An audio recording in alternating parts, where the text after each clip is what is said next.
Lockdown ಸಂದರ್ಭದಲ್ಲಿ ಜನಸಾಮಾನ್ಯರ ಸಮಸ್ಯೆಯ ತೊಂದರೆಗಳು ಒಂದೆಡೆಯಾದರೆ ಭಿಕ್ಷುಕರು, ಮಾನಸಿಕ ಅಸ್ವಸ್ಥರು ಹಾಗೂ ನಿರ್ಗತಿಕರಿಗೆ ಒಂದು ಹೊತ್ತಿನ ಹೊಟ್ಟೆ ತುಂಬಿಸುವುದೇ ಕಷ್ಟ ಆಗಿದೆ.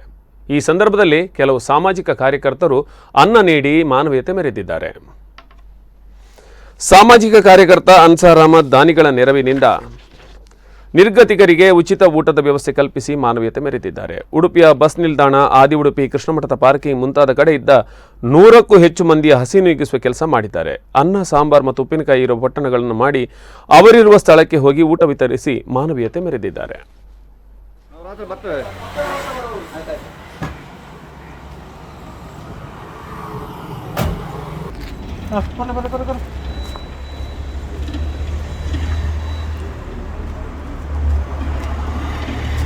ರಾತ್ರಿ ಎಲ್ಲಿರೋದು ನೀವು? ರಾತ್ರಿ ಎಲ್ಲಿ ಇರ್ತೀರಾ? ರಾತ್ರಿ ಇಲ್ಲಿ ಬರ್ತದೆ ಆಯ್ತಾ ಊಟ?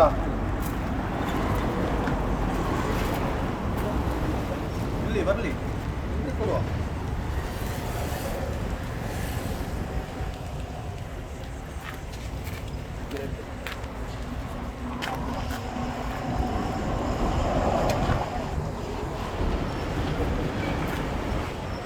ರಾತ್ರಿ ಇಲ್ಲೇ ಬರ್ತದೆ, ಇಲ್ಲೇ ಕೊಡ್ತಾರೆ ಆಯ್ತಾ?